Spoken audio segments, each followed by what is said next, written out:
যেহেতু ঢাকা থেকে নির্বাচন করব এটা মোটামুটি নিশ্চিত। অন্তর্বর্তী সরকারের যুব, ক্রীড়া ও স্থানীয় সরকার উপদেষ্টা আসিফ মাহমুদ সজীব ভুঁইয়া মন্ত্রিত্ব পেতে বিএনপিতে যাচ্ছেন।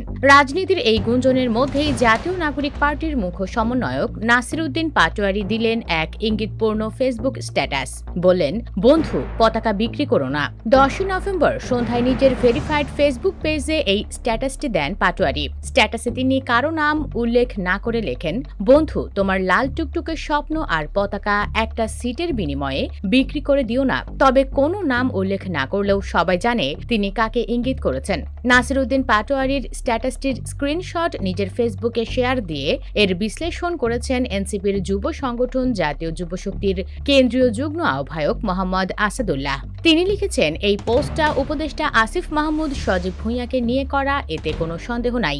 একজন বিপ্লবীকে তার সংগ্রাম ও গন্তব্য মনে করিয়ে দেওয়ার জন্য এর চেয়ে ছোট এবং অর্থবহুল মেসেজ আর হয় না। পাটোয়ারির এই ইঙ্গিত বুঝতে হলে আমাদের একটু পেছনে ফিরে দেখতে হবে। 24-এর গণঅভ্যুত্থানে জুলাই যোদ্ধাদের অন্যতম কাণ্ডারি ছিলেন আসিফ মাহমুদ। ওই আন্দোলনে হাসিনা সরকারের বুকে শেষ পেরেক গেঁথে দেওয়া লং মার্চের ঘোষক আসিফ মাহমুদ স্বৈরাচার বিরোধী দীর্ঘ লড়াইয়ে সামনে থেকেই নেতৃত্ব দিয়েছেন।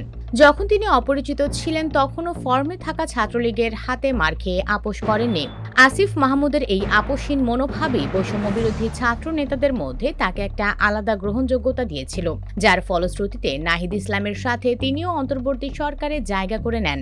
সে সময় তার সহযোদ্ধারা তার প্রতি আস্থা রেখেছিল, আর তাদের মধ্যে নাসির উদ্দিন পাটোয়ারিও ছিলেন। কিন্তু এখন সেই আস্থার জায়গাটা আর নেই। আসিফ তার সহযোদ্ধাদের গড়া দল এনসিপিকে পাশ কাটিয়ে এখন নিজের পথে হাঁটতে চাইছেন। সেটা তিনি চাইতেই পারেন, তবে নাসির উদ্দিনের ক্ষোভ সম্ভবত এই কারণে যে আসিফ ঢাকা 10 আসন থেকে নির্বাচন করতে চাইছেন, যে আসনে বিএনপি এখনো প্রার্থী ঘোষণা করেনি। অথচ কথা ছিল আসিফ এনসিপির হয়ে কুমিল্লা 3 আসনে নির্বাচনী লড়াই করবেন। এখানে জানিয়ে রাখা ভালো, এই আসনে বিএনপি ইতিমধ্যেই জনপ্রিয় নেতা কাজী শাহ মোফাজ্জল হোসেন কায়কোবাদকে প্রার্থী করেছে।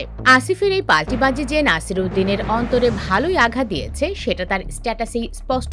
তবে আসিফকে নিয়ে হা হুতাশ করার আগে নাসির উদ্দিনের উচিত ছিল আয়নায় নিজের মুখটা একবার দেখে নেওয়া। তাদের দল এনসিপিও তো বিএনপির সাথে সমঝোতার জন্য অনানুষ্ঠানিক আলোচনা চালিয়ে যাচ্ছে।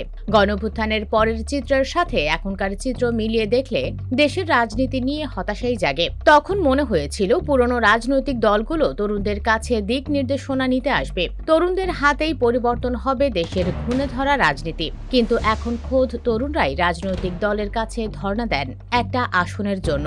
ক্ষমতার স্বাদ বড় সংক্রামক। ভিডিওটি ভালো লাগলে লাইক ও শেয়ার করুন এবং আমাদের চ্যানেলটি সাবস্ক্রাইব করে রাখুন। ধন্যবাদ।